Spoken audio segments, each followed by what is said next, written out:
អរុនសួស្ដីព្រឹកនេះនាងខ្ញុំមកបេះផ្កាដកពុតក្រងភួងដើម្បីយកទៅវត្តដោយសារតែថ្ងៃនេះគឺជាថ្ងៃឧបោសថសិល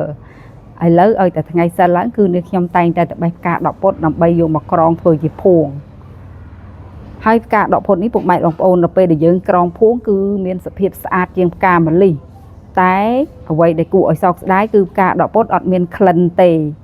បើផ្កាម្លិះគឺមានក្លិនក្រអូបប៉ុន្តែនៅពេលដែលយើងក្រងទៅវាឆាប់ធ្វើឲ្យផ្កានឹងមានសភាពជាប់ប្រសិនជាយើងក្រងមិនសូវប្រយ័ត្នអីជាដើមហើយថ្ងៃនេះនាងខ្ញុំប្រើរំយោលវាជាប្រភេទផ្កាទំហូរឬក៏ផ្កាលេវអាវហើយក៏បងប្អូនមួយចំនួនតែនិយមហៅថាផ្កាម្លិះបារាំង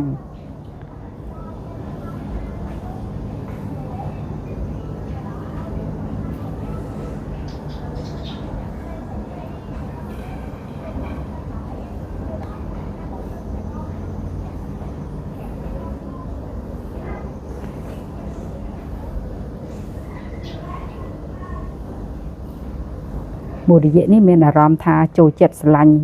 វប្បធម៌វ័យជារបស់ខ្មែររបស់ណាពីមុនមកយើងមិនសូវបានរំលឹកឥឡូវមានចិត្តថាចង់ធ្វើតែថ្ងៃនេះផ្ការបស់នាងខ្ញុំគឺមានសភាពតិចជាងរដងដូច្នេះប្រហែលជាក្រងបានតែមួយភួងទេគូឲ្យស្ដាយដែរពីមុនគឺផ្ការៈឬក៏ផ្កាស្នេហ៍ហ្នឹងសម្បូរណាស់តែនឹងខ្ញុំអត់ដែលបានធ្វើជាភួងទេតែឥឡូវនេះវាចាប់ផ្ដើមអស់ចាប់ដើមមានចិត្តចង់ធ្វើជាភួងផ្កាស្នេហ៍យើងធ្វើជាភួងក៏ស្អាតម្យ៉ាងដែរហើយផ្កាស្នេហ៍វាអត់មានសភាពជាប់ដូចជាផ្កាម្លិះទេតែតំបន់ដែលនាងខ្ញុំរស់នៅគឺអត់សូវមានផ្កាប្រភេទហ្នឹងការប្រភេទហ្នឹងសម្បូរភាគច្រើនដុះតាមផ្លូវតាមស្រែសម្បូរប៉ុន្តែតំបន់នេះខ្ញុំរស់នៅនេះអត់សូវមានផ្កាប្រភេទហ្នឹងទេហើយមានក៏មិនសូវមានជាប្រភេទពោធិ៍ស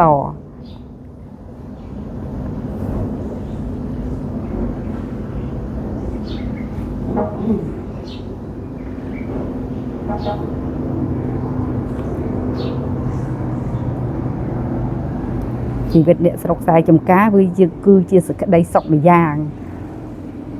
នៅពេលដែលមានកម្មវិធីបុណ្យអីធ្វើក្រងផ្កាដាំផ្កា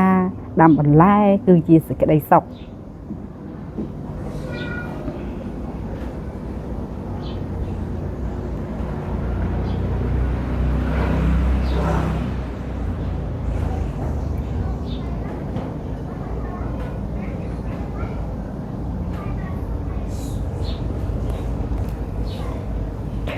ថ្ងៃហ្នឹងគឺមានផ្កាតិចបានតែមួយភួងទេពុកម៉ែបងប្អូនអើយរហដងគឺបានច្រើនហើយណាមួយនាងខ្ញុំទៅតែរៀនក្រងអញ្ចឹងវាមានសភាពយឺតមិនសូវលឿនដូចជា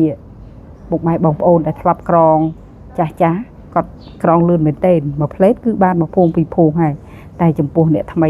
ដៃថ្មីដូចជានាងខ្ញុំអញ្ចឹងក្រងគឺមានសភាពយឺតហើយណាមួយ